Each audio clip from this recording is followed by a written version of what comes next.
yang ingin bertanya, silakan Pak. Baik, Assalamualaikum warahmatullahi wabarakatuh. Waalaikumsalam warahmatullahi wabarakatuh. Saya mencermati pertanyaan-pertanyaan tadi itu, terus kemudian berpikir.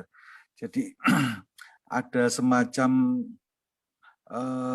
entah itu berangkat dari rasa rendah diri atau bagaimana begitu ya, sehingga mengambil dalil-dalil dari agama, apakah itu Al-Quran atau Sunnah, kemudian dicocokkan dengan pendapat pribadi begitu, sehingga muncullah seperti itu.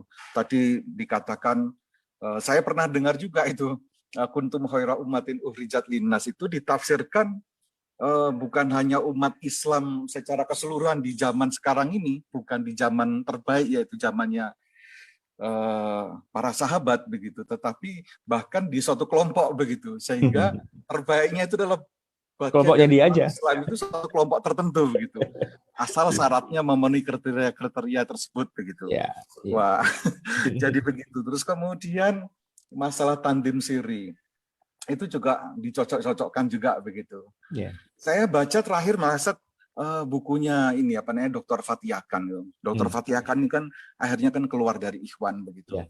Dan dia menulis sebuah tulisan berbahayanya mekanisme sistem tandim siri ini bagi dakwah itu sendiri katanya. Karena nanti akan muncul sebuah apa namanya fenomena, sebuah hidden agenda bagi aktor-aktor tertentu untuk mengambil itu. Dia pakai istilah semacam samiri begitu, yang mengambil ini untuk apa namanya dalil agama untuk kepentingan gelap gitu loh. Betul. Itu mungkin mohon komentarnya. Terus kemudian kalau kita lihat tadi Ustadz menyampaikan tentang perjalanan Ikhwan itu kan, Ikhwan berdiri tahun 1928 ya, lebih bisa ditafsirkan merespon khilafah Turki Utsmani yang sudah runtuh begitu ya, dan juga mencermati apa yang disampaikan Ustadz tempo hari. Saya juga sudah bertanya, apakah harus antara agama dan negara itu bersatu? Haruskah kekuasaan politik itu bersatu dengan agama? Itu ternyata tidak harus begitu ya. Kemudian kalau toh harus itu harus terjadi, itu kan cuma hanya di periode akhir zaman saja, Imam Mahdi begitu.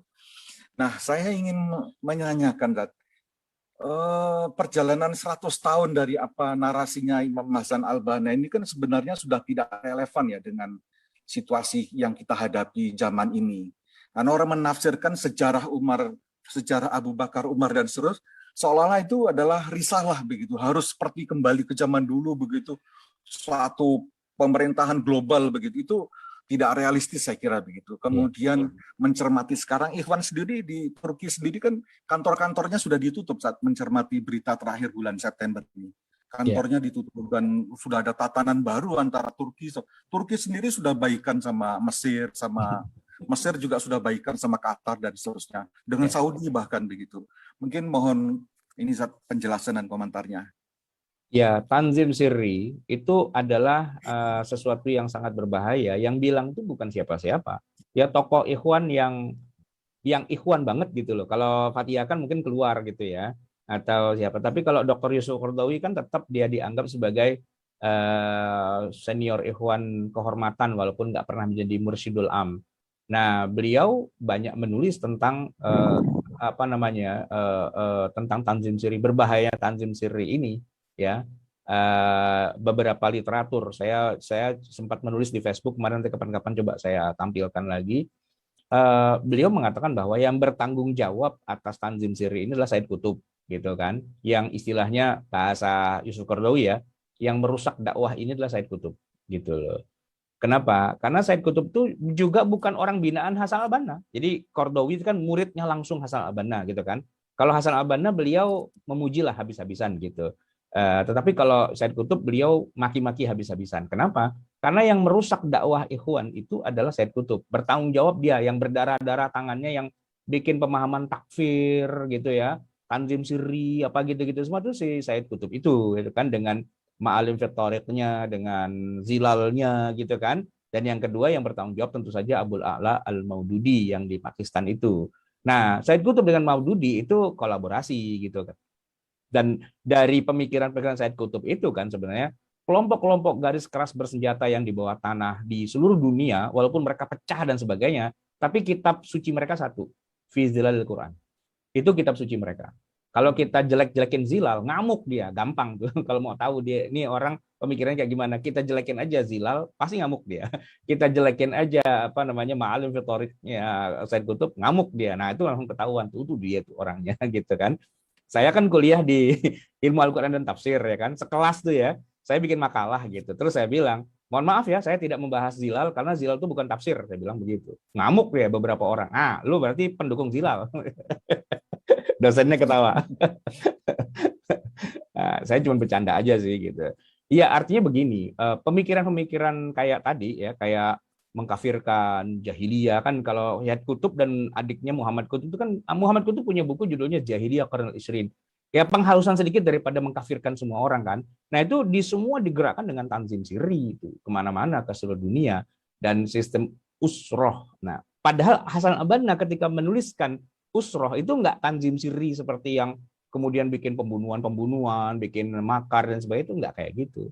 Makanya banyak tokoh-tokoh ikhwan yang senior yang udah jadi ulama dan sebagainya, ya sebagian diam, sebagian menentang, sebagian muntaber, mundur tanpa berita gitu ya, mundur tanpa berita gitu. Jadi nggak setuju dengan gerakan-gerakan yang dilakukan oleh generasi mudanya yang kayak gitu loh ya. Termasuk misalnya kayak Dr. Said Ramadan Al-Buti, beliau tuh orang ikhwan banget sebenarnya. Tapi ulama juga kan, beliau Azhar banget Azharnya gitu. Kemudian ya beliau lurus gitu dalam memahami setiap masalah. Kalau emang nggak sesuai dengan prinsip-prinsip syariah dan sebagainya, beliau tentang gitu. Tapi kan beliau wafatnya juga ya dibunuh juga kan sama kelompok-kelompok bersenjata begitu, kayak senjata makan tuan gitu pada akhirnya. Ya alhamdulillahnya sih semua kelompok-kelompok yang kayak gitu kalau di Indonesia tuh ada tapi cair. Karena tokohnya bisa disebut si Anu saya kenal gitu. Oh dia saya kenal gitu. Karena saya kan bareng sama dia juga dulunya gitu. Ya mereka nggak bersenjata gitu ya, bersenjata ada juga gitu. Tapi sama Densus 88 habislah mereka itu semua gitu kan. Habislah sama Densus. Jadi di Indonesia itu ada tapi ya nggak bisa macam-macam gitu. Ketahuan semua. Datanya lengkap. Karena intelijen kita tuh hebat sih ya, luar biasa kalau menurut saya ya. Belajarnya nggak tahu di mana, di Mesir apa di Israel apa di mana ya, data semua kelompok bersenjata atau kelompok-kelompok teroris di Indonesia itu datanya ada semua kok gitu, datanya ada semua. Jadi gampang sih menggulung mereka, kan gampang, mereka tinggal satu dikasih makan satu nggak dikasih makan kan berantem mereka berdua ya, kemudian mereka saling bongkar-bongkaran rahasia ya, itu terlalu mudah sih sebenarnya. Cuman yang agak susah tuh bagaimana pengaruh mereka yang udah terlanjur masuk ke rohis, masuk ke berbagai macam sarana dakwah, itu yang agak susah gitu, karena terlanjur didiamkan karena kekosongan dari para narasumber yang punya literasi gitu ya, para ulama yang ahli tafsir, para ulama yang ahli fikih, para ulama yang ahli usul fikih yang benar-benar tuh kayak kalau di Syria tuh ada Said Ramadan Al-Buti gitu kira-kira ya kan, kalau di Lebanon ada Fathiyah kan gitu, yang benar-benar menjaga, dia pengalaman punya lapangan berharokah di zaman dulu iya, tapi dia juga tahu di mana letak salahnya kan, bisa mengkritisi dengan mudah gitu kan. Nah kalau yang sekarang kan agak susah gitu, yang punya latar belakang pengalaman harokah itu yang sekarang pada ulama nih di Indonesia gitu ya, itu nggak punya latar belakang kayak gitu. Jadi kalau ngomongin tentang pergerakan bawah tanah dan sebagainya, blank mereka, gelap sama sekali. Nah ini kita butuh orang yang kayak apa namanya ya, kayak Syekh Ramadan Al-Buti gitu, dia punya pengalaman lapangan berdarah-darah zaman dulu ya, tapi juga dia seorang ulama yang besar yang bisa memilah ini nggak boleh, ini boleh, ini nggak boleh, ini boleh gitu. Jadi itu yang kita butuhkan hari ini sebenarnya, karena pada akhirnya tuh semua semangat anak muda juga sih sebenarnya gitu, cuman harus diluruskan karena udah terlanjur melenceng kan. Nah yang melenceng ini yang harus kita benerin gitu sebenarnya, begitu